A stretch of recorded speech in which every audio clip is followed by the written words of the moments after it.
You know, it was very evident after that first week when I kind of came around and start piecing things together.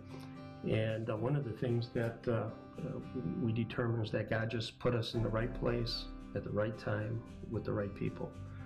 You know, starting off with the right place.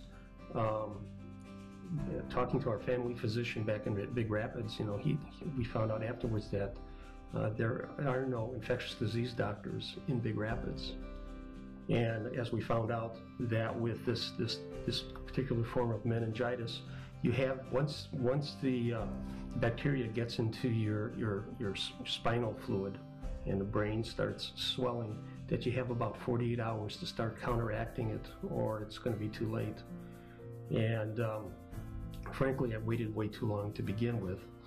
But then, if we had stayed home and went to the Big Rapids Hospital, he said that by the time they would have checked you out and figured out that they couldn't help you and sent you down to Grand Rapids, you would have been well past the 48 hours and probably not made it. So that was, you know, so the fact that I was stubborn, and sometimes I think the Lord uses some of our human frailties for His purposes to put me in the right place. And then I think I related about the infectious disease doctor once I turned a corner, and she was relating to us how that normally they give you a kind of a standard protocol of about half a dozen antibiotics to fight the meningitis, but they don't know what the specific type it was, so you just kind of do that group of 6 of antibiotics, and they also do the culture from the spinal tap to find out exactly how to treat this thing, which one to zero in on. And so they were talking to Sue because I was kind of out of it, and as they were relating, she was almost ready to end the conversation, and then she said, the doctor said to Sue, "Is there anything else that you can think of that may help us?" And Sue said, "Well, you know, there was something kind of minor. It was in the middle of the week he had some intestinal distress." And she said, "Oh, okay, that may make a difference." She says, "I'm going to also order an additional antibiotic called ampicillin." And as it turns out, as the doctor related to us, that was the one thing I needed.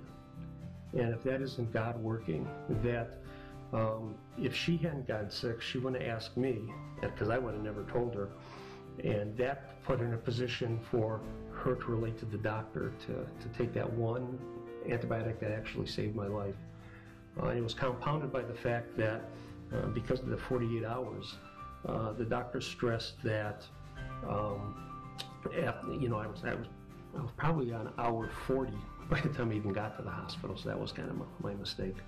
But it took 2.5 days for the culture to come back, and they were getting frustrated.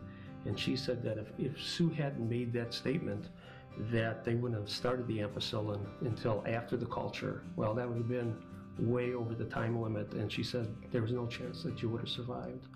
So, you know, every step of the way we can kind of see that where there was kind of a major decision point, that God intervened. You know, this and all those type of things, being in the right place, having a doctor that was very good and aggressive and asking the right questions, Sue having, you know, the experience to ask me the questions, that was the key really to saving my life, and that all kind of worked together. And,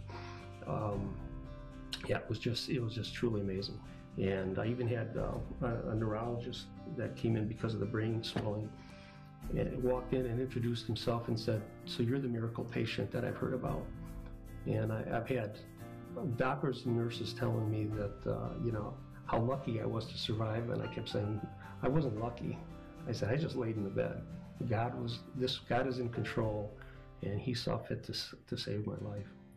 My faith has been strong, and I believe that God is in control, He's sovereign, but it's one thing to know that intellectually, and it's another thing to really experience it firsthand.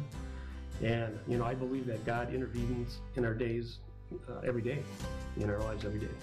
And we just don't always notice it because maybe it's subtle, or we don't know what could have happened. but I think that God is active in our lives. But sometimes it's something like this that's a little more dramatic, kind of calls your attention to it. And it's just made me more open with my faith to others. And I tell this experience to believers and non-believers alike. And you know, God is sovereign, and you know, the honor and the glory really go to Him.